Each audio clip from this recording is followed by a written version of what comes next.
I think a lot of the problem comes from the fact that most men do not have a strong support network of other men.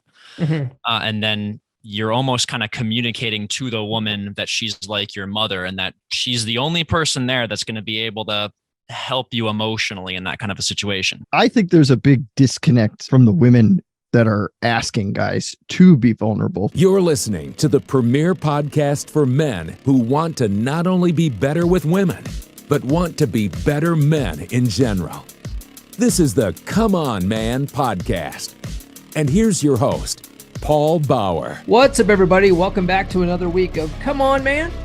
If you haven't done so already, please like, fave, subscribe, hit those notifications. If you are listening on your favorite audio platform of choice, please give us a 5-star review and actually write out why you like the show. If you are watching on YouTube, please drop a comment. I don't care if it's an emoji or, just comment about my Punisher hat. I don't care. Just comment something, man. It helps us in the algorithm. All right. Before I get too far into the show, I want to drop a shout out to the Patreon. That's patreon.com/comeonmanpod. There's 5 tiers available. The lowest tier is like $5. And if you join the Patreon, you will help support the show and helps me get in front of more men, helps me keep creating content for men that will help men. So check it out, patreon.com/comeonmanpod. All right, this week, joining me are returning guests, Alex Costello and the artist formerly known as Purple Pill Eric. At the time of this recording, he was still Purple Pill Eric, but if you guys tune in every week, you saw his interview just a couple of weeks ago. He goes by Eric Explains now on TikTok, but of course he changed all that after I got all this stuff recorded because he didn't consult with me. Can you believe that? Can you believe that? Anyway, Alex and Eric join me today, and we're talking about being vulnerable with women, which if you guys follow me at all, like on TikTok and stuff like that, I always say, don't bring your problems to your woman. Save them for your boys or your therapist. I will continue to say that until the day I die. But Alex thought it would be a good idea for the 3 of us to get together. He basically volunteered my show as the forum for this conversation. But that's okay because it was a fun conversation. I like both these guys. But I will bring you that conversation right after these words. Hey, you, I'm going to make this real quick. I know you hate ads. If you like this show, if you love this podcast, if you think more men should tune in, then you should consider joining my Patreon. You will be supporting the show, and I get to help more men level up their lives. There's now 5 tiers available, starting as low as $5 a month. It's like buying me a beer, and each tier gives you better bonuses. Visit patreon.com/comeonmanpod to sign up. That's patreon.com/comeonmanpod. One last time, that's patreon.com/comeonmanpod. Help me help more men level up and be better with women. All right, joining me this week are returning guests, Alex Costello and Purple Pill Eric. We are going to essentially wing it today, but our main point of conversation is going to be around being vulnerable with women. What's going on, guys? It's been a while. How have you been, man? Hey, what's up? I think at this point, like I recorded episodes with both of you guys, and it wasn't that long ago. But by the time this drops, it's going to feel like forever ago. So you're that busy, huh? That's good. Well, it's just there's a space-time continuum with this podcast, and I don't ever do anything live, and because I fucking hate lives. But so these are all recorded in the can. They're all in advance, so that like by the time I record something and then when it drops, there's usually like a month or even 2 months in between. It's ridiculous. But Alex, what's up? Before we get started here, why don't you introduce yourself to the audience in case they were living under a rock the last time you were here? So I am Alex Costello. I go online and I search for stupid things that people do, and I try to highlight those in funny yet cute ways at the same time. That's just what I do. And I try to keep it as real as I can with, just as much real world experience and knowledge backed up from guys like you guys. That's what I do. Yeah, I like that. Sounds good. Purple Pill Eric, same thing. Tell people about you. I think by this time, like your TikTok is probably like, you probably have 100 million followers. After your spiel on narcissists, you like skyrocketed. So tell people about you. All right. So I'm Purple Pill Eric. And for the past basically 5 years, I was single and I went on a whole bunch of dates, learned a whole bunch of things, pretty much went from someone with no experience to someone with lots of experience. Made a TikTok channel to just kind of share all the things that I learned along the way, things that I've been told from internet forums, whether they were true, whether they were not true, things that other men had given me advice. Is this true? Is it not? I learned a ton of things. And so I'm just sharing everything that I've learned. Perfect. Eric, so the topic today is being vulnerable with women. Yes. What's your take on being vulnerable with women, being a self-proclaimed purple pill expert? All right. I'm getting to start this. So I thought a lot about this, and I've seen most of the people that are probably watching this have seen tons of videos of men giving advice on that you should not be vulnerable with women because to some extent it's going to be used against you later. And I kind of thought about where that comes from, if that's true or not. And so here's the things that I've kind of come up with. This is my take on this. So women do not, let's see how I'm going to put this. All right. Women don't like it when a man gives an inappropriate emotional response to a situation. And with most of the men that are new to the manosphere and red pill kind of theory, the problem is that they don't have the emotional maturity or the emotional intelligence. And for someone in that kind of a situation, showing no emotion is actually better than showing any emotion. So like they're really at the spot where it's better to just not show any emotion than to even try, because they typically run into problems when they do. However, if a man has emotional maturity, he's leveled himself up, he has experience, and he understands how to deal with people, including women, I don't think there's any problem with showing the appropriate emotions at the appropriate times. So a good example of this that I thought of would be something like, let's say a man has a girlfriend and he is going for this promotion at his job and he misses it, right? Most men fail countless times. Life is a series of failures. You have some successes in there, and then people think that you're awesome because you've had a few successes. They have no idea. They've never heard about your failures, right? So he fails and he feels horrible. And he comes home and, he tells his wife or his girlfriend, man, I feel like shit. And the girl, naturally, her response is to want to comfort him.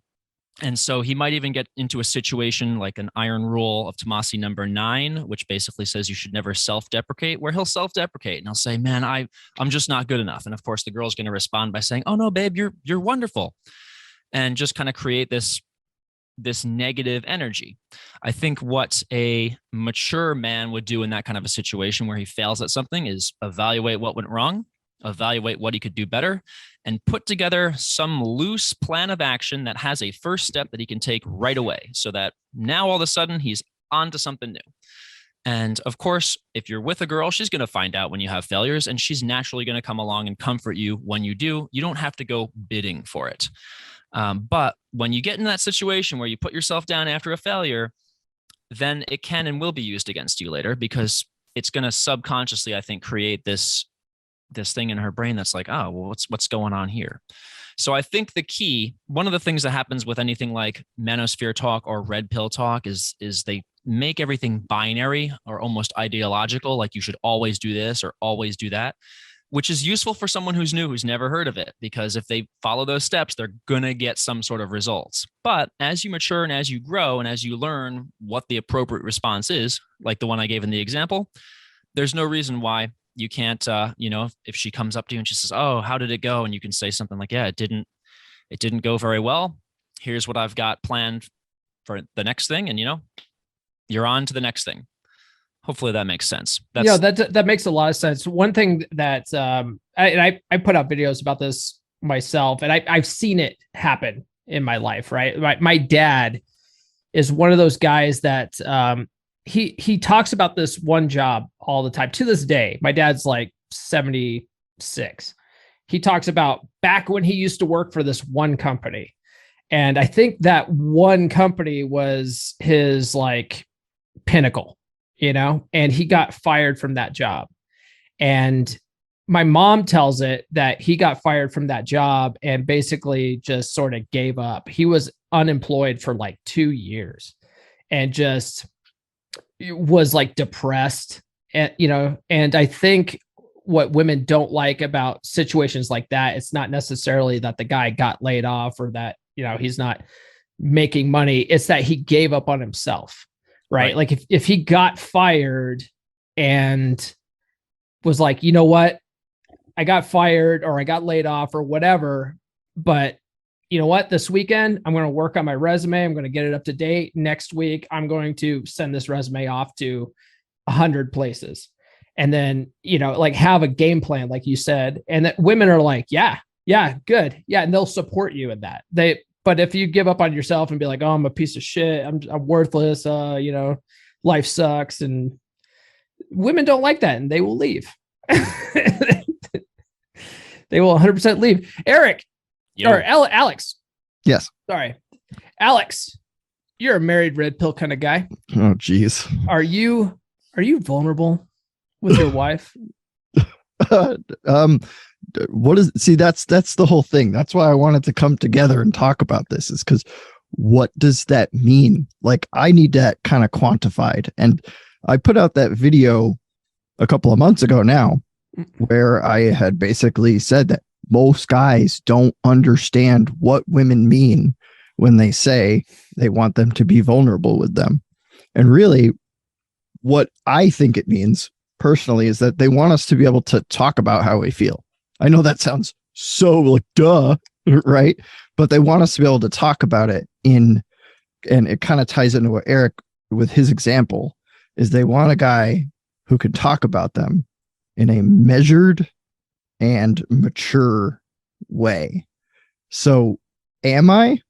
Maybe. I mean, I'm living out, or not currently, but really recently, I lived out what you just said basically in real time. Mm-hmm. I lost my job due to no fault of anybody. There was nothing anybody could do about it.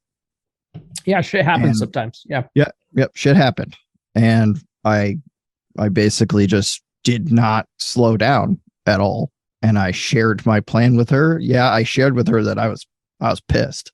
I was really upset about it. Mm-hmm. But I told her in a way where it wasn't covering my tracks. It wasn't being lazy about it. It wasn't throwing the blame at anybody else. It was, this is where I'm at. This is how I feel about it. And this is what I'm going to do about it. Mm-hmm. And it went very smoothly. I'm employed again. Things are happy in the home, Yeah, that makes sense.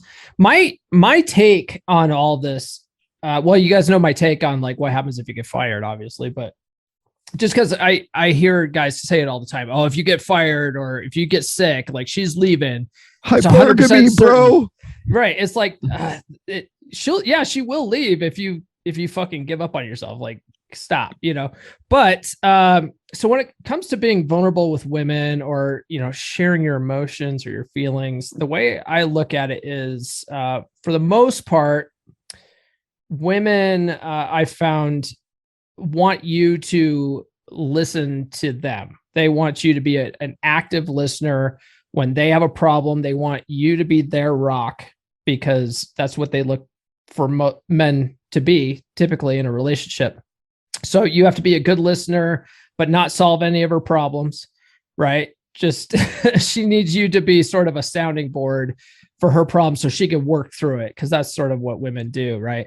On the other side, a lot of guys have no friends. They have no guy friends outside of the marriage, and they hang out with their wives' friends, husbands, and stuff like that, but they're not friends, right? And so guys have no one to talk to about their problems. So they pile this shit on their women. They make their women their therapist, their mom, their emotional tampon, you know?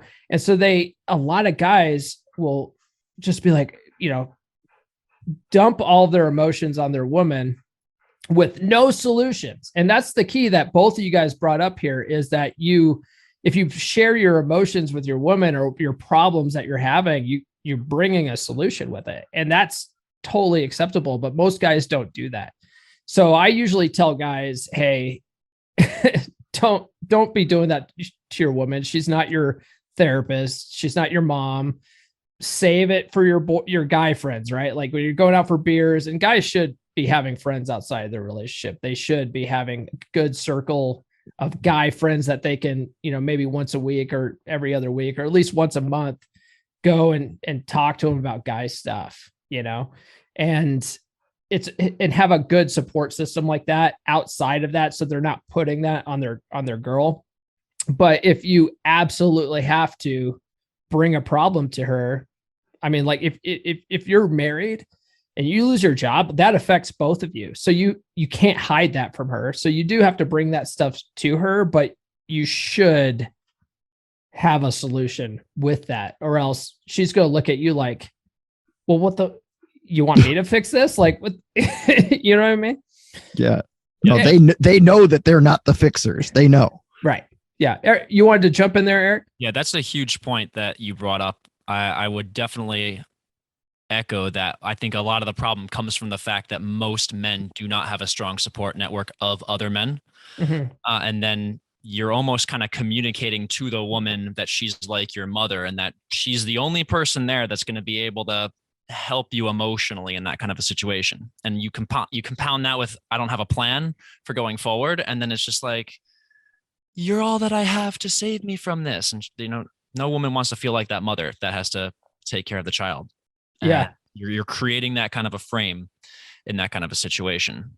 And then it just becomes something where men can't understand that. So they revert to the whole, well, I just won't show any emotion. Mm-hmm. Yeah. Yeah. That makes sense. I was that guy. I was married for 14 years. I had zero friends outside of that. I would go to work and I would come home, and my wife was really the only person I could talk to about that kind of stuff. Or, you know, I had some guy friends in the office, and then I would basically bitch to them about how my wife sucked, you know, but you know, I think if you have a good group of guy friends, and I learned this when I read No More Mr. Nice Guy, you know, by Dr. Robert Glover, is that if you have a good group of guy friends, like they'll help you through a solution. You know, sometimes it's just, hey dude, pull your fucking head out of your ass. Yeah. You know, but it's good. Like, men need that kind of stuff. Sometimes they need that kind of tough love, and your girl's never going to say that. She's going to take your feelings into consideration. She's going to not want to hurt your feelings. She's going to tell you what you want to hear, not what you need to hear. So it's just not a great idea to always dump your shit on your girl. You know what I mean? What's your take on that, Alex? So I think there's a big disconnect from the women that are asking guys to be vulnerable. First of all, there's two disconnects. The first, the one is with guys. Those women are only talking about men in relationships first and foremost. So the single guys that are chiming their 2 cents into this, it's like, just please shut up, because you don't know what you're talking about. But the second disconnect is that women don't understand that men think differently. They're solipsistic. They think that we think like them often, and we honestly don't. If you want to get real here, I think a lot of guys think that women should think like them too. Oh, men are solipsistic as fuck. Yeah, big time. Yeah, for sure. They most guys don't understand that women are different too. Yeah, fair point. But like me personally, I don't want to be vulnerable, or I don't want to be put in a position where I'm vulnerable, and I can live like that. I can live with that mentality. For some reason, women can't. and they don't seem to understand that we can, and they don't even take that into consideration. So they kind of put this pressure onto guys, and guys fall for it, and they try to be vulnerable, they try to show their emotions, and then, I think I said this in a couple of my videos, is that the default emotion for men is anger, almost always. And for women, it's defaulted to sadness. So when there's an emotional situation, women, they take, like Eric said before, they take anger as an inappropriate emotional response.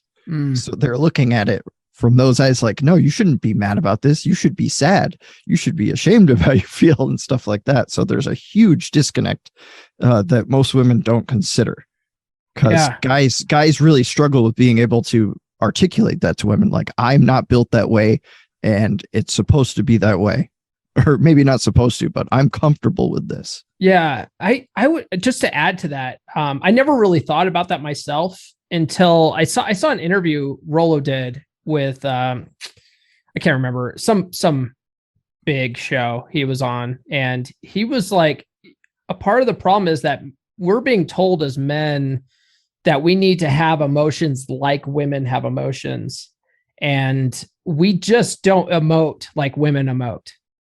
And that's a part of like our cultural problem right now, is that we're being told that men have to emote like women do, and it's just not natural for us. What, Eric, do you have anything to add to that? Yeah, Alex actually hit upon a huge point. He said something to the effect of the man being able to handle it on his own. And I think a lot comes down to that, because I think most people in relationships are in relationships because they either can't or don't want to handle things on their own. And when you're subconsciously communicating that to your partner, that you can't handle it on your own, it creates doubt in that other person, because especially if we want to get gender specific in the relationship between a woman and a man, she wants the man to be able to handle things without her, because she wants him to support her and to be able to stand up for her and those kind of things. And if he's relying on her, it's like, wait a second, it brings back that mother-son kind of a thing. And I think that there was something else I was going to say, but it'll come back to me later. Okay. No, I think I get where you're coming with that. That was another thing too that I was thinking of when Alex was talking about that. Men default to anger, women default to being sad, and I think that's what came to my mind with that was when men cry, right? Like when men cry in front of a woman. Now, don't get me wrong. Like your family member dies, like it's okay to cry and stuff like that. But typically, I would recommend not crying in front of your woman, especially for dumb shit like you lost your job or something like that, right? Like crying is just like, she will look at you, and it might even be a subconscious thing, but women cry. Men default to anger. So if you're crying, you are essentially acting like a woman, and it could be her monkey brain that looks at you with a little bit of weakness. Like, why is he crying right now? And that also goes back to what you were saying, Eric, about proper emotional responses for the situation, right? Right. And so I think that when in those kind of situations where the man is like looking to the woman, he might say something like, let's say in this situation where he lost his job, and even have a kind of attitude towards his wife or girlfriend, like, well, what should I do now? Which is kind of reminiscent of the, where do you want to eat tonight, babe? Right? Women want the man to have a plan, And so if the man's attitude is, I'm really down right now because of this, but here are the steps that I'm going to take, and his brain's already turning the gears on what the next step is and everything, that's fine. But if it's like I don't know what to do without you giving me input here, or without your help, then it's kind of like, okay, yeah, now something's wrong. And yeah, same thing with crying. I think it might have been the rational male that said to never cry in front of a woman, but yeah, I don't agree with that. Like you were saying, if a family member passes away and you don't cry, that's an inappropriate emotional response.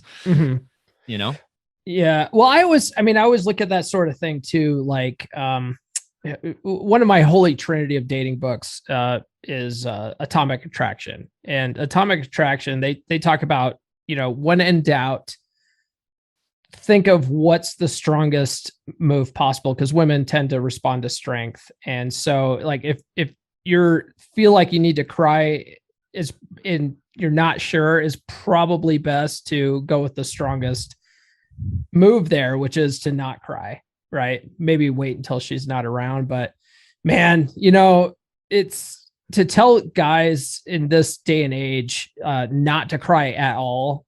I mean, dudes are killing themselves, so it's kind of unrealistic because guys are sort of bottling it up when they shouldn't be because they have no other, outlet. But that's why I usually say, like, get a therapist, Still, don't put that on a woman. Don't put it on a woman. Alex, what's up? You want to jump in here about crying? not so much about crying. I mean, I think you guys pretty much covered the topic of crying. It makes sense I'll share it. My grandfather died 7 years ago. I cried like a baby at his funeral. I didn't know I was going to. I didn't plan on showing up there and crying at grandpa's funeral, but pussy. Just kidding. I know, but I did. It just happened and it was whatever. I was single at the time, so it didn't really matter. But so it's not really whatever, but it didn't count if yeah, exactly. Doesn't count when you're single. Yeah. Yeah. But what I think is another good talking point about this topic is the actual response that men give to the question that's being asked. Like if their LTR, their woman is saying like, I need you to be more vulnerable with me, then I don't think a lot of guys are really equipped or ready to answer it, because oftentimes they're like, straight on autopilot, like I'm going to be the best dad and husband I can be, blah, blah, blah. They're still plugged in and blue pill or whatever. They're not really thinking about this stuff. So I think that there's that problem that isn't really discussed, is that most men are like, oh shoot, what do I do now? I have to be vulnerable. What does that even mean? And that's why I tried to make that video. Like, most guys don't even know what women mean. So I'm not sure if there's any really good practical advice I can give, is other than to just women. I think they say this and they're looking for two different things. It depends on the woman, because oftentimes it's just like young, dumb, idiot girls on TikTok going, why can't he just be vulnerable? Like just making silly videos. Right. But the women that are seriously looking usually just want to know where you're at, and just they're doing like a checkup on you, like a reconnaissance, like he's been pretty isolated lately. What's he thinking? Like that. Women think about that kind of stuff. For the most part, I don't give a fuck what anybody else is thinking currently ever. I'm mental point of origin stuff or whatever you want to call it there. But women they want to know where you're at. So basically just be prepared to like give positive answers to the question. Like, oh yeah, I'm doing great. Work's going fine. If things are going fine, then just say that things are going fine. You don't have to dive off the deep end and share your most inner demons with her just because she said the word vulnerability, Yeah, that makes a lot of sense. Eric, have you ever had a girl say, I wish you were more vulnerable with me? Never. I've always been on the other side of that, where I was just, looking for the woman to kind of be my mother or to guide me or for guidance, because I was just too afraid of saying the wrong thing or saying something that was going to make her not like me. And so pulling was this before your fuckboy days? Absolutely, yes. Okay. Yeah, I was gonna say you weren't doing that while you were a fuckboy. Otherwise, I don't think you would have been able to come back here and say that you were a fuckboy. No, well, yeah. In the fuckboy days, it was a little bit different too, because I was not really in a relationship, so you don't really have to show any emotion at all when you're not in a relationship, which also leads me to believe that a good portion of the women who are saying, I wish men would be more vulnerable, what they really mean is, I wish men would fall in love with me, because the majority of women that are saying that, if they are single and they've been single for a while, they've got into situationships with guys where they start to catch feelings. The guy doesn't. So of course it feels like he's not being vulnerable because he's got other women on the rotation and she's kind of singling him out. And she's like, why is he not feeling the same way about me? Back to what Alex said about the solipsistic thing and not realizing that. But, situationship, that is a term that's, I swear to God, it's relatively new, like within the last 3 years. I never even heard of it until I started getting heavy on TikTok. Never even heard of that fucking word. Now it's like all over the place. What is a situationship to you? So to me, okay, I think it comes from dating apps, because with dating apps, it is very easy, if you are attractive enough, to have a lot of options, right? Mm-hmm. So the people that are in this are the guys that are attractive enough, which I know is a small percent, and basically half of women. And you go on a few dates with someone, but when you're going on those dates, it's not like you're not still swiping, you're not still chatting with other people. So you got other things that are lined up, and certain people that you go out with, you start to like more, and certain you'll start to like less. But the ones that you like more, they're not perfect. So you got other things. Whereas before dating apps, it was a lot more initial work to recruit someone to go on a date with you. So I think things moved along a little bit smoother unless someone was like a career player kind of a thing.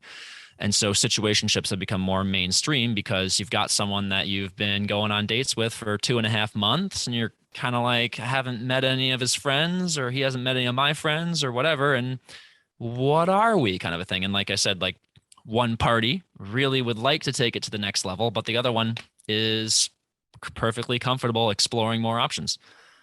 Got it. Okay. I have this gal that I actually went on a few dates with, and I still keep in contact with her because she's a hairstylist and she takes care of my daughter's hair. And my daughter, I don't really talk to her anymore. My daughter just sets up hair appointments with this chick, and they talk, and then my daughter comes back and tells me stories and stuff like that. But she's dating a guy now. They're exclusive. Like, they're both not seeing anyone else, but she doesn't really like this guy. She just is trying to like settle down with whoever, and she hates being on dating apps. So she's just being with this one guy, and she refers to it as a situationship because she just doesn't like him that much. I think that's hilarious. So, Alex, how long have you been married, man?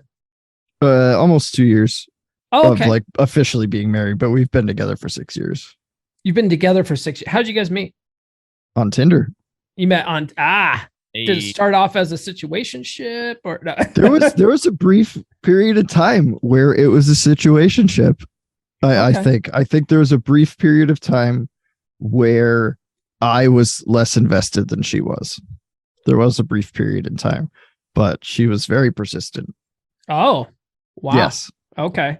Yeah. So it was a situationship for you, but serious for her. I guess, yeah. I mean, that's how it came to be. But it wasn't like I had too much other stuff going on either at the time. If I'm being fully honest, it was just one of those periods of times. It wasn't anything that I look back on and think about it like, oh yeah, that was when we were in a situationship. So when you weren't as serious, but she was fully invested, was that because you were super vulnerable with her? No, I'm pretty sure it was because I was, maybe in her mind playing hard to get, but I was just legitimately like had a bunch of shit going on at that point in time. And I was just not nearly as invested as she was. So, yeah. So you were just naturally like aloof and busy as hell, like a man on his purpose. And she was just like, I can't lock this guy down. I can't figure this guy out. What is going on with this guy? I mean, call it like you see it, Paul. Was this before you got into the red pill stuff, right? Because you didn't get into the red pill stuff until after you got married, right? Yeah, I didn't know shit about red pill at all. Yeah. Wow. No. And you were able to lock down a chick. That's amazing. Really? Is it that much of an accomplishment? Give me one of them belts on the back of your wall, bro. I need a belt for that. Yeah. No, I think that's funny because that was I hear a lot of guys that get into this space, they start learning this stuff, and they're just like, they're like, how did I even get women before I knew this stuff? And I thought the same thing too. I'm like, how the fuck did I get into these relationships that I had before I got into this stuff? Like, I know why they failed now, for sure. But how did I get into them in the first place? So I don't know. It's just something I was thinking about. Man, there's not a whole lot you could talk about being vulnerable. Well, I mean, I made some notes. Okay. Right. Yeah. Let's hear them. I mean, I've kind of gone over the main points though. Like, most guys, they don't get it when women are saying this. Oftentimes though, what I've kind of, this is a hypothesis, by the way. Let me know what you guys think. Right. I think that most girls say this because they're just really looking to be vulnerable around this guy, and they want some type of sign from him that it's okay. Ooh, they want permission. Yeah, that's what I think. I think they want the guy who can deal with her being vulnerable. Yeah, I think that's I think we sort of touched on that a little bit. I think that most women say they want a guy to be vulnerable. That's them saying they want a guy that will listen to their bullshit. Yeah, exactly. And not solve their bullshit. Right. That's the important thing. Those girls are looking for a guy, like Eric said, they want permission to be able to dump their feelings onto him. That makes sense. Do you have more to add to that, Eric? Yeah, I see the flip side of this. If we're talking about vulnerability to women, if we flip it to sexuality to men, one of the things that I noticed in myself after I think it was year 2 was that women that have a lot of piercings or tattoos or color their hair neon colors or things like that and just act a little bit freaky attract certain guys because the guys now have permission to share their freaky side with the girl. And most guys, of course, don't realize that most girls, almost all girls, really like to be freaky regardless of the way that they dress or present. But there's sort of this permission that's given when the girl presents herself in a freaky way that's like, oh, sex is definitely going to be freaky. And so I also think, conversely, that certain guys that really portray that vulnerable side from the beginning, they talk about their feelings just, in conversations and things like that without being weird, will attract a certain kind of girl that really wants to be emotional because it's like a permission thing. So yes, I think that that's huge. And people also have different communication styles. This also goes with sexuality as well as emotionals. And I think a lot of times when a girl is saying she wishes that the guy would be more vulnerable with him, she's not receiving in the way that he's communicating because they have two different communication styles. The same reason that, two people can be very freaky sexually with different people, but not with each other because the communication and the permission and the, are we on the same page here? I don't want to say something or do something that seems off the charts. So yeah, that's actually a huge point. I totally agree with that. Permission. Yeah, that actually makes a lot of sense. I remember there was something I wanted to ask you, Alex. So I asked you, I sort of jokingly said that the reason why your wife was so invested was because you're being emotional. But have you ever had your wife say that she wished you were more in touch with your feelings or emotional? She doesn't word it like that. She had proclaimed in the past things like I wish we could communicate better and stuff like that. That's kind of tied in with it. But yeah, like she never really said the words vulnerable. She's a little bit more, I guess, down to earth is the way I would describe it. She doesn't think too much in the weird whammon way too often, which is nice. Yeah. Gotcha. You know what was coming to my mind when Eric was talking there was I was just reading the book Boy Crisis. Have any of you guys read that book? No, not yet. No, don't read it. It's awful.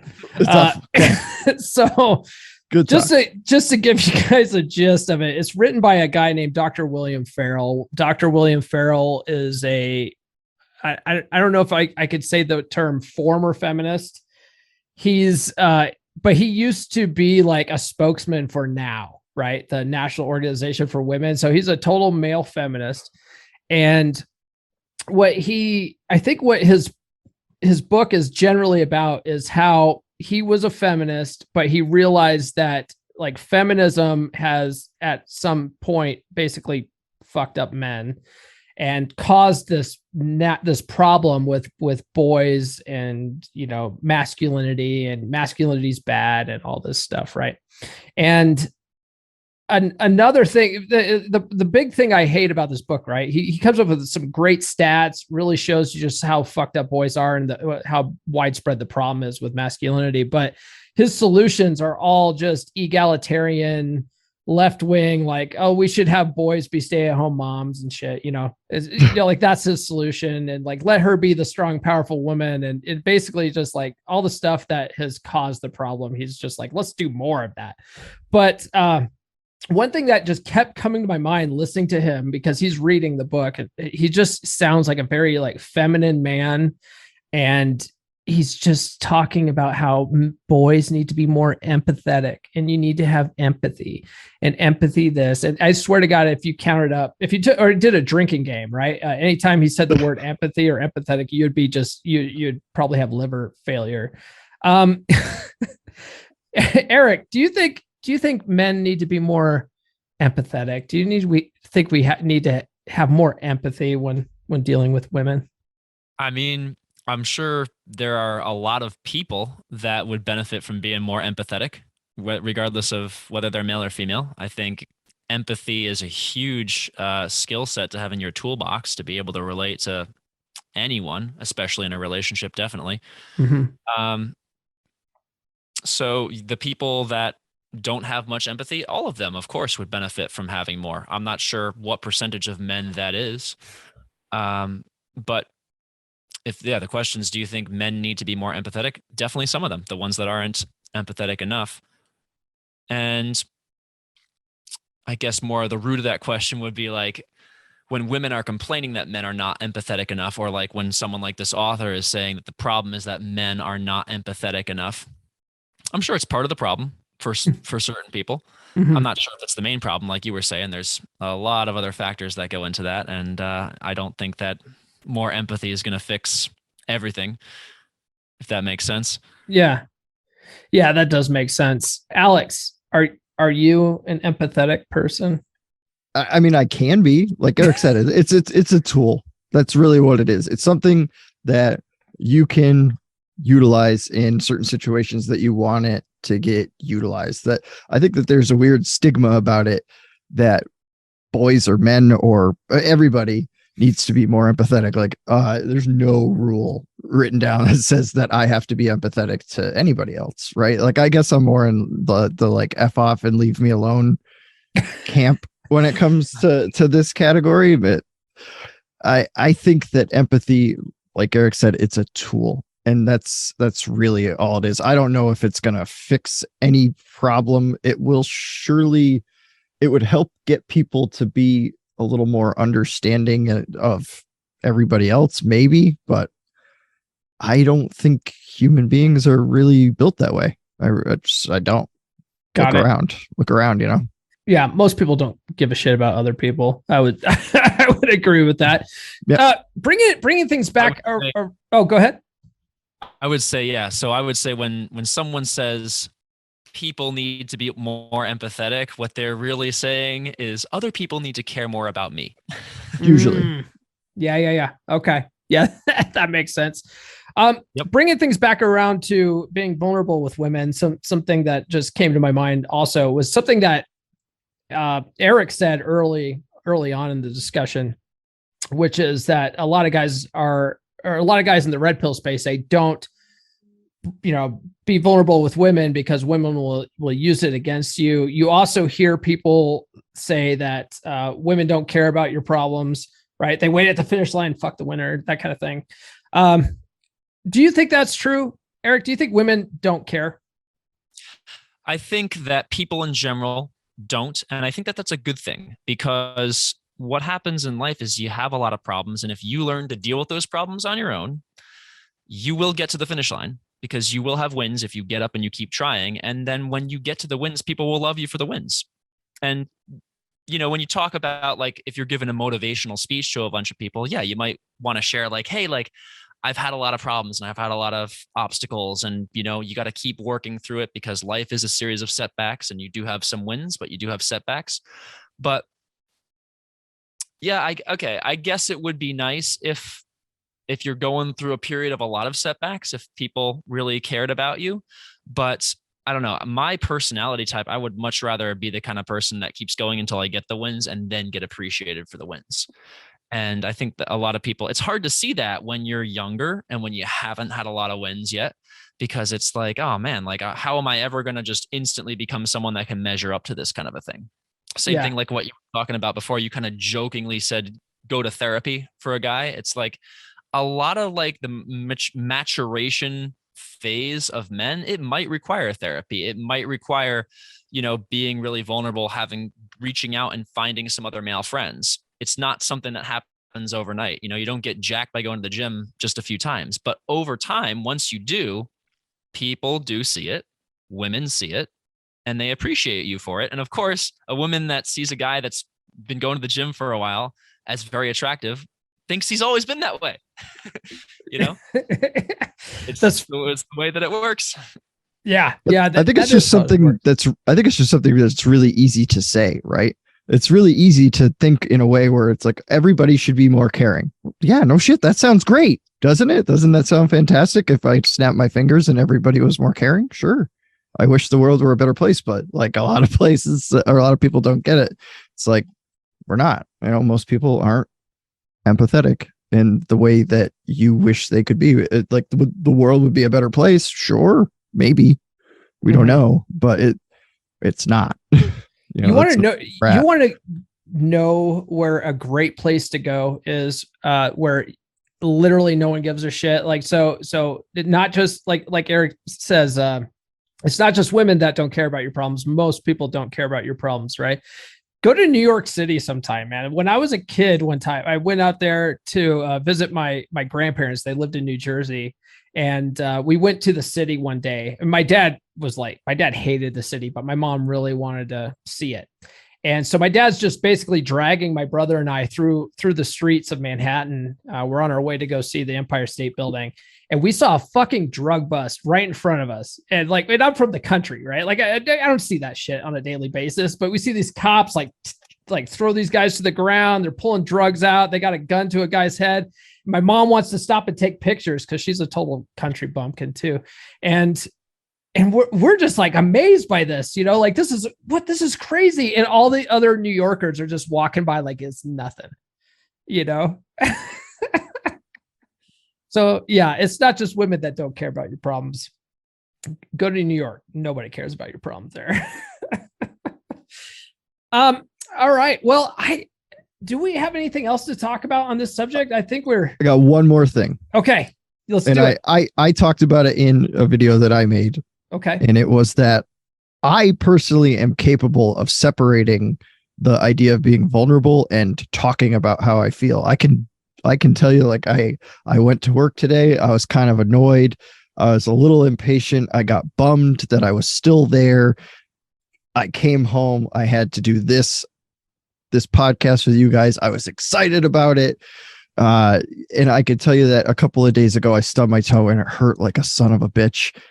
And I'm not vulnerable throughout any of that. So yeah. I think if there's like any kind of actionable advice to come from this, is that try to understand that I think most guys are capable of just saying how you feel very matter-of-factly and having it not be that big of a deal. Because in my mind, the way I think about it is that I am responsible for my feelings, and you can't really put that on anybody else. So asking me to be vulnerable, it kind of goes against my nature personally, because I just think it's my responsibility to govern how I'm feeling and what I'm doing. Yeah, that makes sense.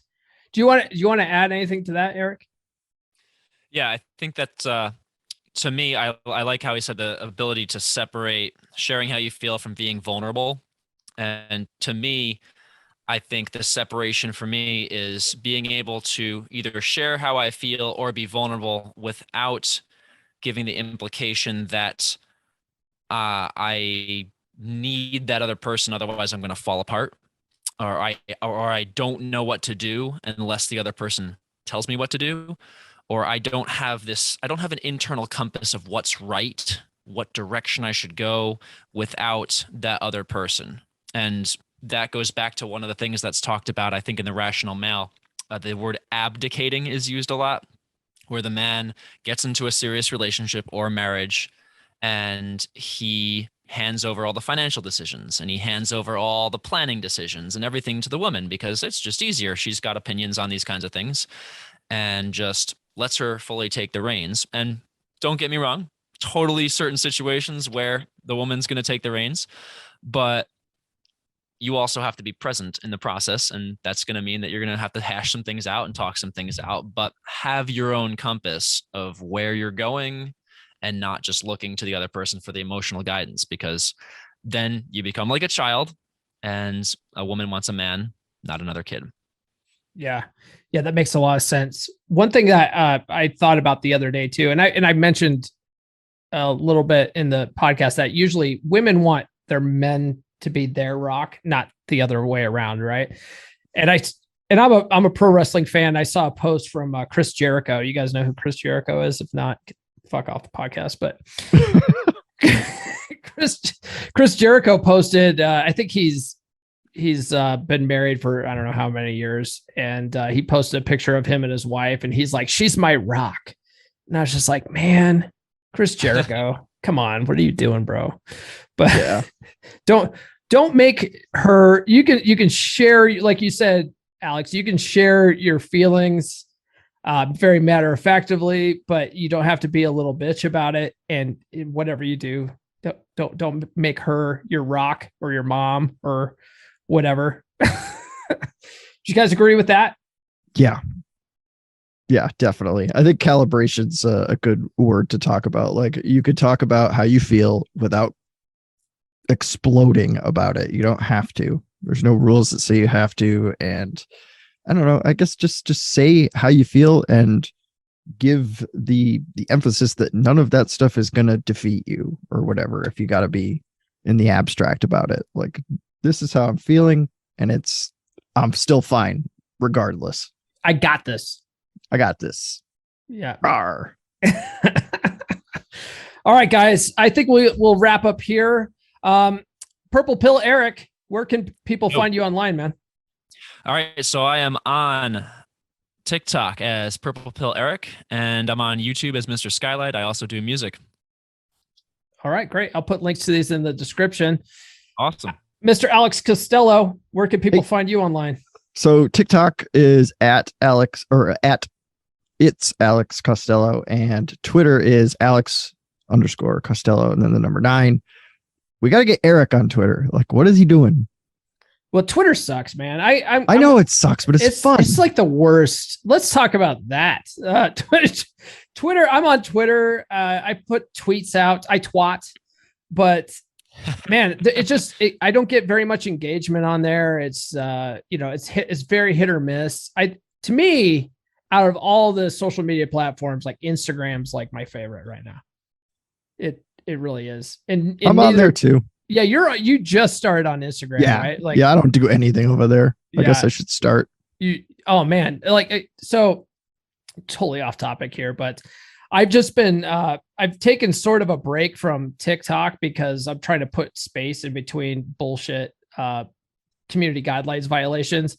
And so I've only been uploading my podcast promotions at the time of this recording. But I'm uploading like all my normal content to Instagram. And what I'll notice is even when I'm just posting like my clips from the podcast, they perform way better on Instagram. Like I put them on Reels, and just the other day I put out a promo and it got 71 views. I have 22,000 followers on TikTok. It only got 71 views. On Instagram, I have less than 3,000 followers. It had 4,000 views. I'm like, yeah, something's up. I'm like, why am I even on fucking TikTok anymore? It's bullshit. But maybe I should talk about narcissism, right? There you go. That is a running joke now amongst me and all of my friends. Right? Yeah, It's hilarious. It's like the flavor of the month on TikTok. Like everyone eats it up, man. Dude, I've been talking about it on and off. Just whenever I see a video, I'll do a stitch and I'll just be like, he wasn't a narcissist. He was just a dickhead and you weren't prepared to deal with it. Yeah.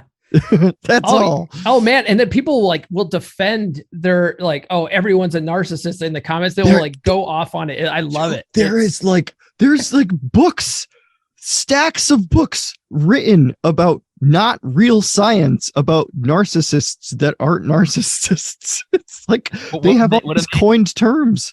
What amazes me the most is how many people comment on those saying this is the first time that they've heard this. Like with you saying that there's books written on this, like, oh, I was married to one for however many years and this is the first time I've heard this. It's like you were dealing with this and you didn't research it. Like it's so wild. It's like people don't research. Yeah.